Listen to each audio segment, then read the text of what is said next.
Hello everyone, welcome to SS Odia tutorial. आज आम रूपक अलंकार विषय रे आलोचना करिबा। रूपक अलंकार कहिले कौन ना जे कोनोसी वर्णन रे उपमेय रे उपमानर आरोप करा जाई अभेद कल्पना करा गले रूपक अलंकार हुए। कौन कह जाइछि ना उपमेय रे उपमानर आरोप करा जाई अभेद कल्पना करा गले सेतबेले कौन हेबो ना रूपक अलंकार हेबो। ए रूपक अलंकार हेउछि तीन प्रकार: परंपरित रूपक, सारंग रूपक, अन्यटी हेउछि निरंग रूपक। प्रथमे आम आलोचना करिबा परंपरित रूपक कहिले कौन। जेउठारे गोटिए आरोप आउ एक आरोपर कारण होई थाए सेठारे परंपरित रूपक हुए। बा कहबाकू गले जेउठारे एक आरोप अन्य एक आरोपर हेतु हुए सेठारे परंपरित रूपक हुए। उदाहरण द्वारा बुझिबा। प्रणय बल्लरी काव्यर उदाहरण: विस्मय जिमुत व्यापी गला तार सहसा हृद गगने। एठारे कौन कहा जाइछि किपरि भाबरे परंपरित रूपक होइछि ना एठारे विस्मय को मेघ बोली अभेद कल्पना करा जाइछि, हृदय को आकाश बोली गगन बोली कल्पना करा जाइछि। विस्मय रे मेघर आरोप, हृदय रे आकाशर जो आरोप कौन होइछि आरोपर कारण होइछि। सेथिपाई यह हेउछि परंपरित रूपक। गोटिए आरोप आउ एक आरोपर कारण होइछि ताको कौन कह ना परंपरित रूपक बोली कह। सेहीपरि भावरे सांग रूपक कहिले कौन ना जेउठारे अंगरे कौनसी वस्तुर आरोप करा जाई ताहार अंगीभूत वस्तु मानंकरे अन्य सब वस्तुर आरोप करा जाई थाए सेठारे सांग रूपक अलंकार हुए।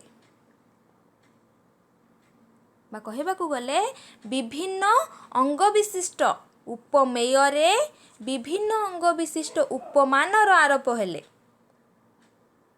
कौन हेबो ना सांग रूपक अलंकार हेबो। कौन कहली ना विभिन्न अंग विशिष्ट उपमेय रे विभिन्न अंग विशिष्ट उपमानर आरोप हेबो। उदाहरण देखो: खड्ग तलवार चपला झलके स्पंदित गज गर्जन पताका उड्डीन बकपंती सेना तर्जन डाहुक सोन केतकी शाणित करबाल पुत्री धनु इंद्र सरासन घेनी अजभानु ग्रास लालसारे धाइछंती सैन्य घन। इंदुमती काव्यर उदाहरण। एठारे कौन कह जाइछि ना अजंकर सहित सैन्य मानंकर युद्धर वर्णना रहिছে। एथिरे शत्रु सैन्य मानंकु मेघ बोली अभेद कल्पना करा जाइछि। बिजुली, बकपंती, घड़घड़ी, डाहुकर सोन, केतकी पुष्प, इंद्रधनु, सूर्य ये होछंती समस्त मेघ संबंधी। खड्ग तलवार आउ कौन रही गजगर्जन पताका सैन्य मानंकर रड़ी गाणित छुरी धनु ये समस्त होचंती सैन्य मानक संबंधी। एहिपरि जो परस्पर संपृक्त उपमेय रे परस्पर संपृक्त उपमानर आरोप करा जाइछि बा आरोप होइथिबारु एठारे कौन हिछि ना सांग रूपक अलंकार हिछि। आरोपणटी कौन रहिछि ना खड्ग तलवार, बिजुली, हस्ती गर्जन, घड़घड़ी, पताका होचंती कौन ना बकपंती इत्यादि कौन करा जाइछि ना आरोपण करा जाइछि। सेथिपाई यह हेउछि सांग रूपक अलंकार जेउठारे विभिन्न अंग विशिष्ट उपमेय रे विभिन्न अंग विशिष्ट उपमानर आरोप हुए।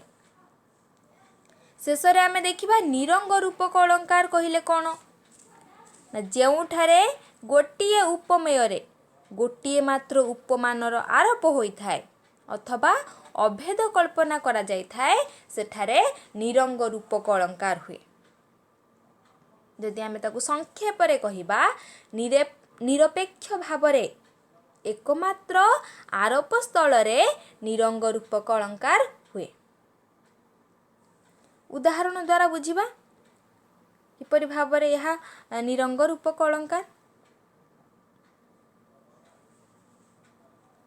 कौन कहुछि ना संशय दोलारे पड़ी चित्त मोर हेउ अछि आंदोलित छार नारी होई केमंते बुझिबी एतर गूढ़ चरित।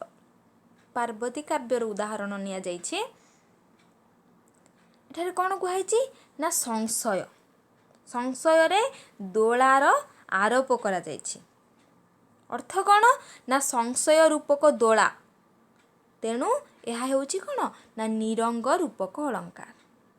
एठारे एकमात्र आरोप स्थल रे निरपेक्ष भाव में जो कहा जाइछि एकमात्र आरोप हेले सेठारे कौन हेबो ना निरंग रूपक अलंकार हेबो। ये थिला रूपक अलंकार कहिले कौन रूपक अलंकार प्रकार भेद एवं आमे परंपरित रूपक सांग रूपक और निरंग रूपक कहिले कौन से अलंकार विषय रे वर्तमान आलोचना कले।